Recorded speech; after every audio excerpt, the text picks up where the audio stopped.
제18장 부활절. 예수님의 부활절은 하나님의 크신 권능의 날을 기념하는 것이다. 혹은 말하기를 침례받는 것이 주님의 부활 기념이라고 하나, 그것은 하나만 깨닫고 둘은 깨닫지 못한 것이다. 부활과 침례의 관계가 어떻게 된 것을 알아야 할 것이다.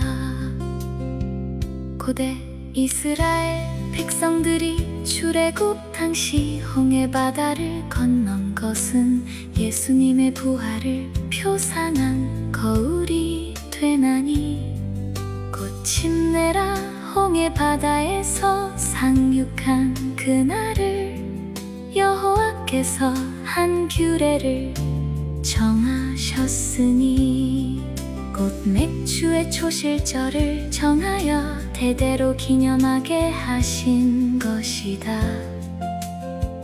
그런 고로 예수님은 요제로 드리는 초실절 제물의 본체로 부활하신 것이다.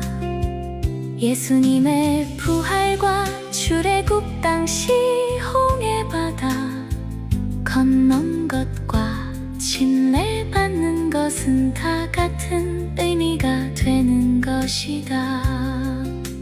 그런 고로 고대 이스라엘 백성들이 해마다 처음 익은 곡식을 드려 초실절을 지키는 예식이 변하여 부활절이 된 것이다. 내가 침례는 받는 것은 내가 홍해 바다를 건넌 것이 되어 내 자신만 위함이요, 주님 부활하신 하나님의 권능의 날을 기념하는 것은 될 수 없다. 주님의 부활을 믿고 침례를 받아 내 자신의 구원받기를 원하는 것과 하나님의 권능의 날을 해마다 기념하는 것과는 같지 않는 것이다. 만일 침례가 주님의 부활 기념이 될진대 해마다 침례를 받아야 할 것이다. 침례의 뜻은 노아 당시에도 보이셨으니, 즉 노아가 홍수에 구원받은 것도 사도 베드로는 말하기를 방주에 들어간 자가 많지 않고 물로 말미암아 구원을 얻은 자가 다만 8명이니, 물은 예수 그리스도의 부활하심으로 말미암아 이제 너희를 구원하는 표니 곧 세례라.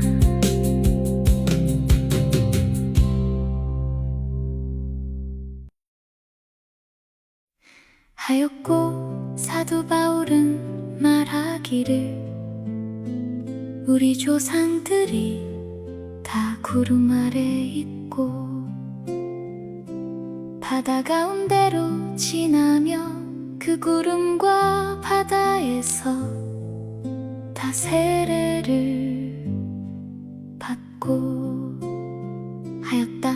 출애굽 당시에 이스라엘 백성들이 홍해 바다에 들어간 것은 예수님께서 무덤 속에 들어가실 것의 표상적 거울이 되었으니, 오늘날 우리들이 받고 있는 침례를 가리킨 것이다.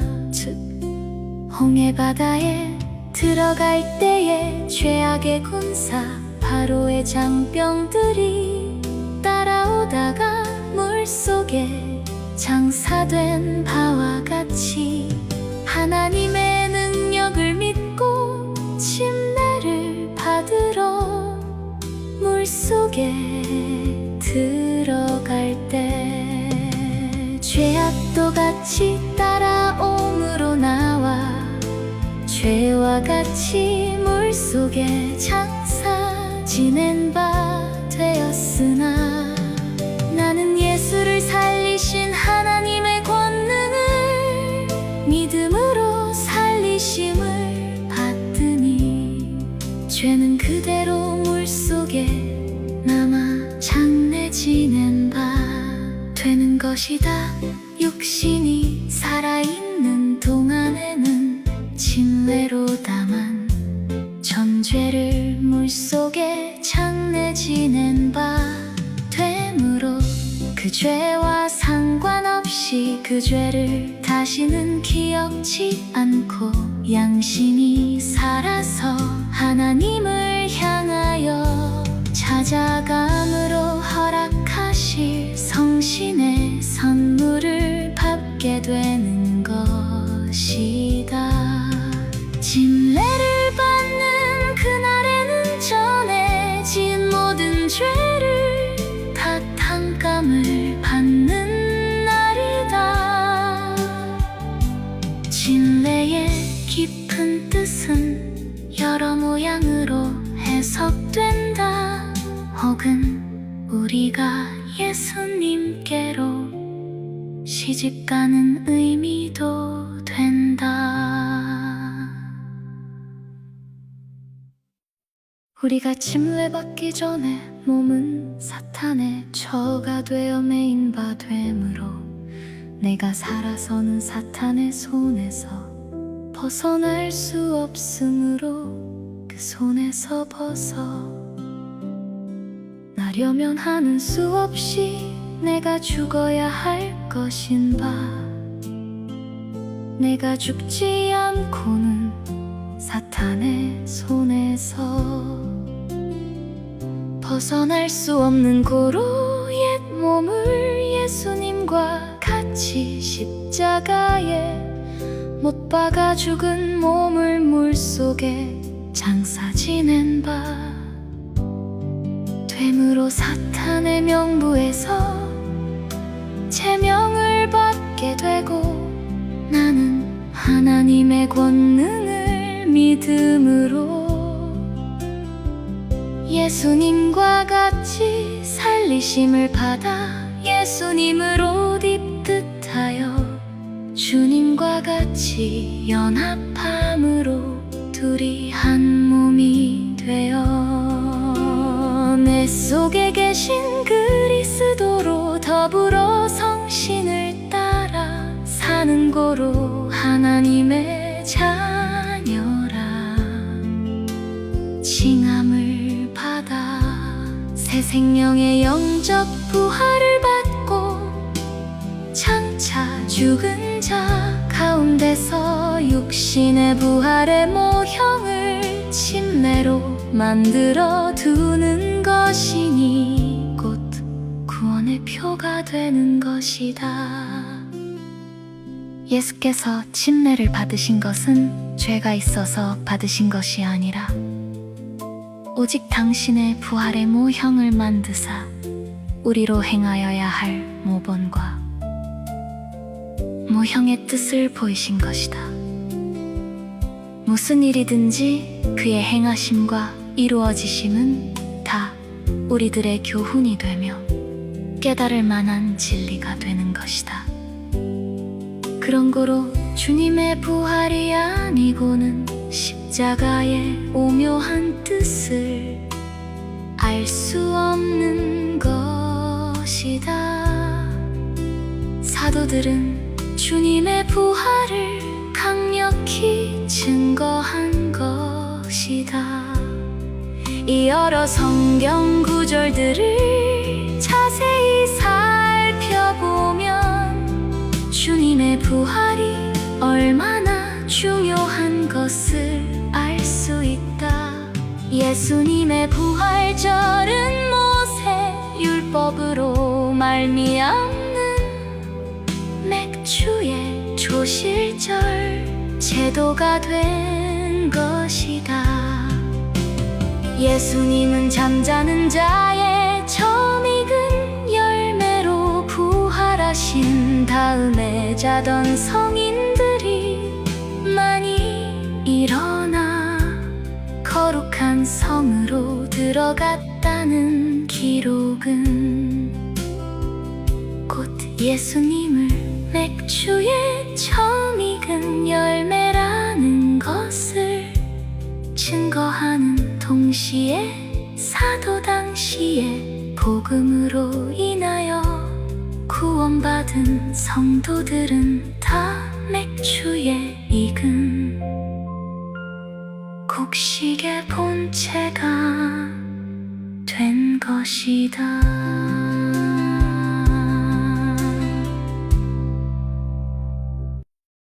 맥주의 초실절은 어느 해든지 무교절 후 첫 안식일 다음날 일요일에 맥주에 먼저 익은 곡식을 여호와께 요제로 바친 다음에 맥주를 시작한 것이가 그런 고로 다른 절기는 날짜가 정하여 있으나 초실절과 오순절은 날짜가 정하여 있지 않고 무교절 후 첫 안식일 다음날 일요일에 이 예식을 행하게 되는 것이나 형편에 따라서는 무교절 후 두 안식일 다음날 일요일이라도 행할 수 있다. 사도 바울은 드로아에서 주님의 부활절을 지키고자 하여 빌립보에서부터 작정하고 아시아까지 같이 가는 일행들 7사람을 먼저 보내어 기다리게 하고 바울과 제자 몇 형제들은 빌립보에서 무교절을 지키고 그 이튿날 떠나 드로아에 가서 그들과 같이 주님 부활절을 지켰던 것이다. 혹은 말하기를 그 회집은 다만 바울의 송별식이라고 하여 무의미한 해석들을 하고 있다. 그러나 그 회집의 첫 목적이 이래 중 첫날에 우리가 떡을 떼라 하여 모였더니 하였다. 그런 고로 모인 첫 목적이 떡 떼는 목적이요 밤중까지 지루하게 강론하게 된 것이 바울의 송별을 겸한 것으로 볼 수 있다. 성경에 기록한 모든 말씀은 다 우리의 교훈이다. 만일에 그 회집이 바울의 송별식을 가리킨 것뿐이라면 성경은 도무지 가치 있는 글이 될 수 없다. 그리고 그 회집한 날은 안식일 저녁으로 해석한다. 왜냐면 날짜 규정 문제로 인하여 해가 지면 다음 날로 인정하기 때문에 이래 중 첫날이라고는 하였으나 밤중까지 지루하게 함에 하였으므로 그날은 안식일 저녁으로 해석하는 것이다. 이와 같은 성경 해석은 영적 해석이 되지 못하고 이론적 해석밖에 되지 못한다. 그날에 대한 문제를 연구하자면 이 책에 기록한 제13장 날짜 규정을 자세히 연구하여 보면 잘 알게 될 것이다. 그리고 성경 여러 구절들을 자세히 상고하여 볼 것이다. 성경에 기록한 말씀은 성경 속에서 답이 나오는 것이다.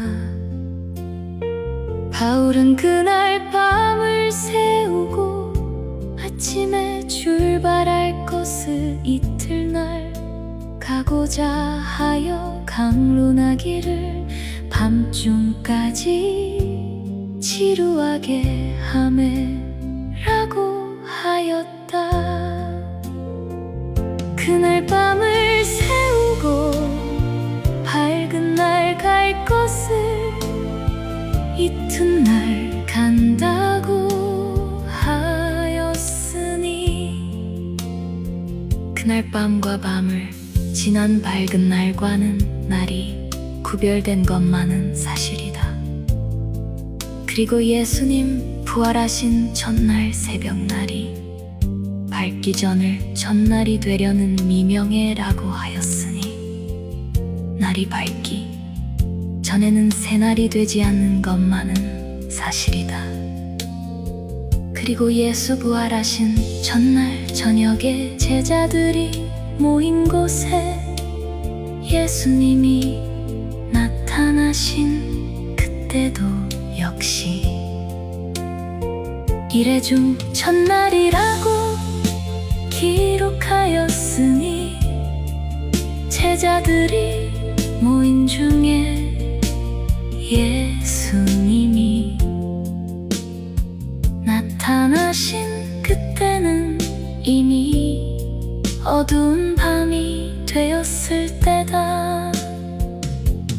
그런 고로 이 책에 기록한 제13장 날짜 규정과 이 모든 성경 구절들을 자세히 연구하여 보면 드로아의 횟집이 안식일 저녁인가 이레 중 첫날 일요일인가를 확실히 알 수 있는 것이다.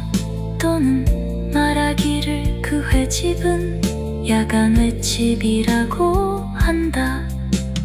사실은 야간뿐만 아니라 안식 후 첫날 일요일 낮부터 시작한 것이다.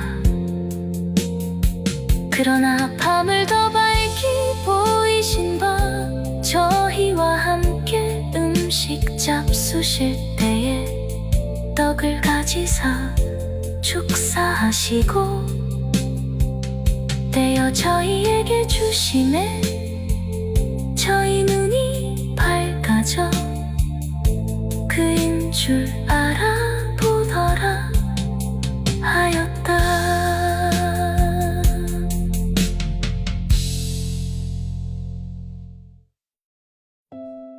이때는 저녁 식사 시간이었었고 때는 저녁이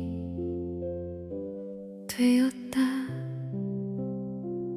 그 두 사람은 즉시로 떠나 25리 나 되는 예루살렘까지 와서 11 사도와 여러 형제들이 모인 곳에 와서 말하기를 주님을 길에서 만난 바와 떡을 떼심으로 예수인 줄 알아보게 된 일을 말할 때에 예수께서 즉시로 나타나셨다. 예수께서 그 말씀을 전하기까지 기다리신 것 같이 그 말이 끝마치자 즉시로 나타나셨다.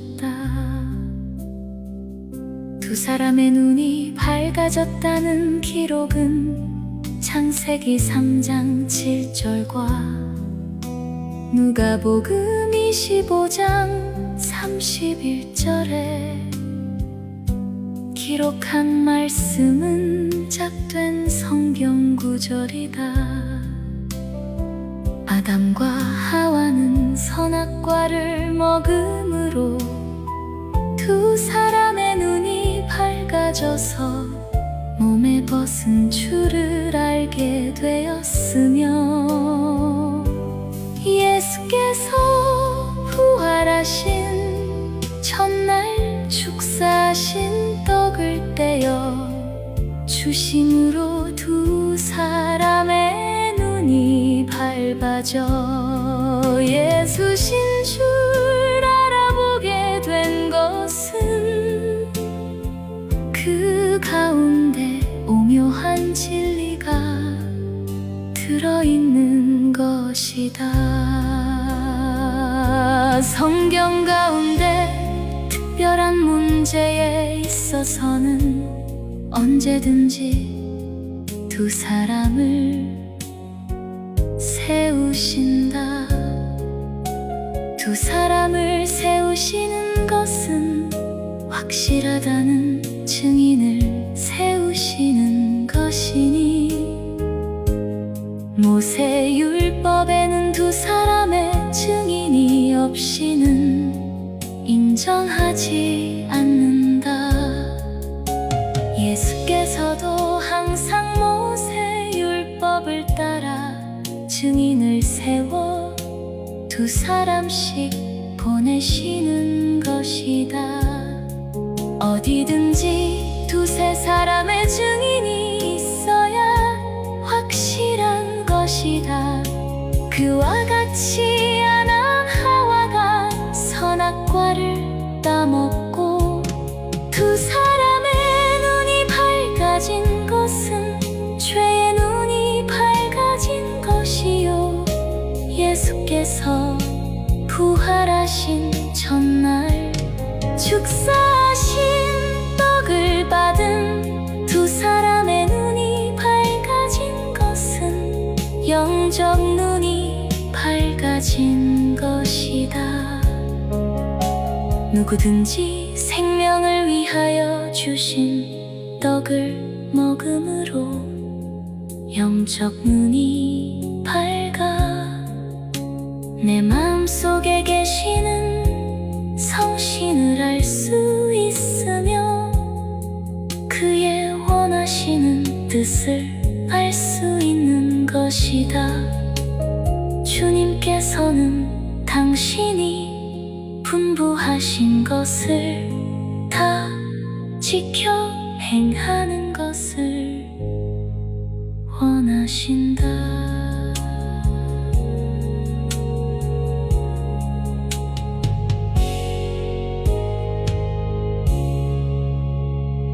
그런 고로 예수님 부활하신 첫날 저녁에 제자들이 영적 눈이 열리어 주님을 보고 믿게 되었다. 제자들은 바리새교인들이 두려워서 한 곳에 모여서 문을 닫고 있었던 중에 혹은 이상한 소리를 듣고 찾아온 사람도 있었으며 혹은 주님을 만나보고 제자들에게 알리기 위하여 찾아와 다 한 곳에 모이게 되었으니, 주님께서 이상한 방법으로 다 한 곳에 모으사 당신의 뜻을 보이신 것이다. 이 뜻을 깨달은 사도들은 해마다 그날 밤이 되면 거룩하게 기념하였던 것이다. 그런 고로 하나님의 권능의 날들을 1년에 한 번씩은 기억하여야 할 것은 이날 고대 이스라엘 백성들이 해마다 절기를 거룩하게 지킨 것은 하나님의 권능의 날을 기념한 것이다. 그러나 모세율법에 부합되지 않는 다른 절기는 없나니 주님의 탄생절이라든가 다른 이상한 일이 있다고 해서 절기를 정하여 행할 수 없다. 오직 모세 율법으로 말미암는 3차의 칠개절기와 안식일 외에는 다른 절기는 있을 수 없다. 혹은 말하기를 주님의 부활절 지키라는 성경 구절은 없다고 하나 그 성경 구절이 없는 것이 아니다. 다만 영적 눈이 어두워서 그 성경 구절들을 바로 보지 못하고 있다. 이 성경 구절들을 바로 볼 수 있는 문제는 주님 부활하신 전날 축사하신 떡을 받음으로 예수신 줄 알아보게 된 것과